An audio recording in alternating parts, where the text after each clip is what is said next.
Assalamu alaikum everyone, this is Introduction to Psychology Part 1 PSY 312 by Dear Knowledge.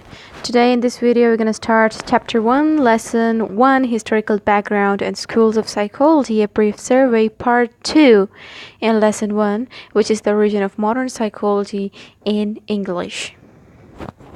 So before starting the origin of psychology, today we're going to have a quick revision of the previous lectures in which we're going to study about introduction of psychology, and then we're going to move to the modern schools of psychology, the founder of psychology, William Wundt, structuralism, functionalism, Gestalt psychology, psychoanalysis, behaviorism, humanistic psychology. So these are the schools of psychology. Well, let's start the quick revision of the previous lectures. In the introduction to psychology, we studied the discussion that it is the science of behavior and mental processes. We also discussed that behavior are the overt and observable behaviors or processes, and mental processes are the inert or unobservable processes that cannot be observed. And we also studied that it is the science of behavior, or it is a scientific study because it uses scientific methods in order to remove biases. And we also studied the goals of psychology, in which we studied that there are 4 goals of psychology: description, explanation, prediction, and control. In description, we studied that what is happening, it is the first step of observation, in which we observe and then we go for the explanation, like why is it happening. Then we move to the prediction, in which we make predictions that will it happen again, and then we move to the control, like how can it be controlled.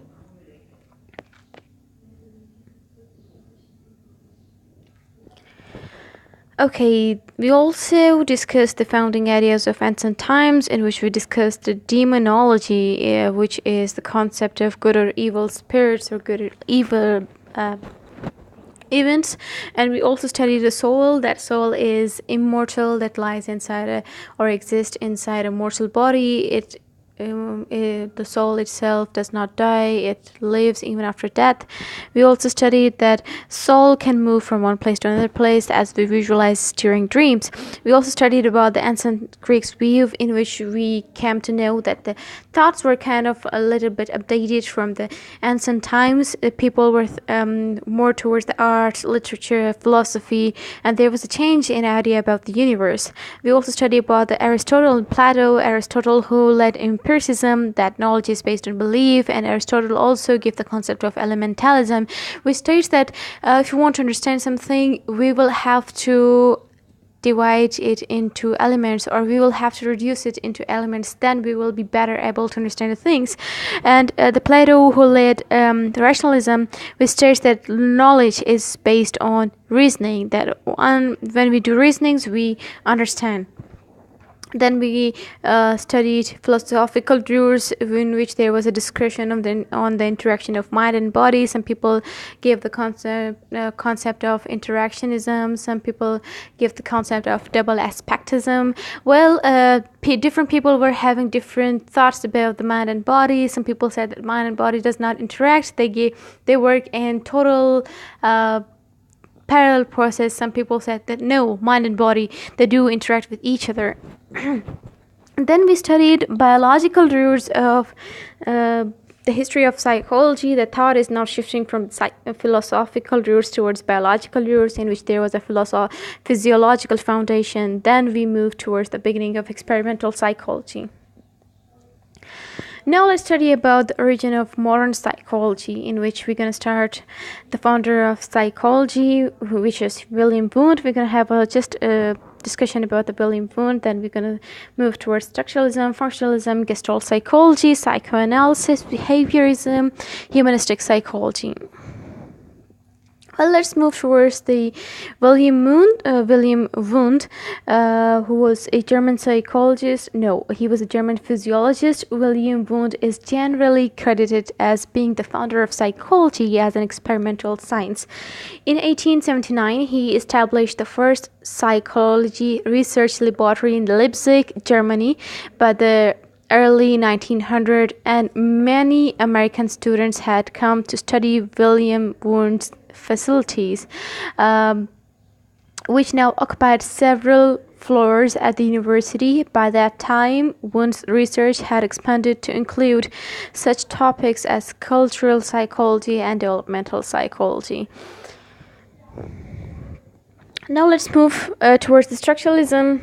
Edward B. Titchener, who was born in England. Titchener studied with Wundt in Germany and then became a psychology professor at Cornell University in 1892.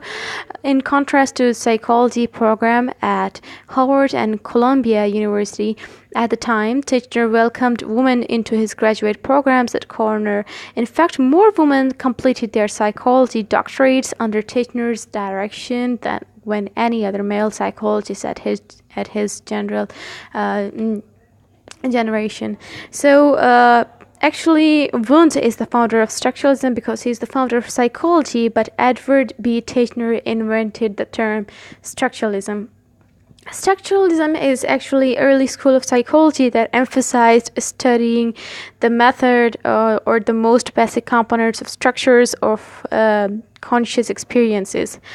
Structuralism held that even our most complex conscious experience could be broken down into elements, structures, or component parts of sensations and feelings. So introspection, it also introduced the concept of introspection in structuralism, which states that structural psychologists measure method in which participants report the content of their conscious experience. And then move towards the functionalism, which was given by William James. William James was a professor. A Howard professor, William James, was instrumental in establishing psychology in the United States. In 1890, James published a highly influential text, Principles of Psychology. James' idea became the basis of another early school of psychology called functionalism, which stressed studying the adaptive and practical functions of human behavior. So that was all about the functionalism. So functionalism is early school of psychology that emphasized studying the purpose or function of behavior and mental processes.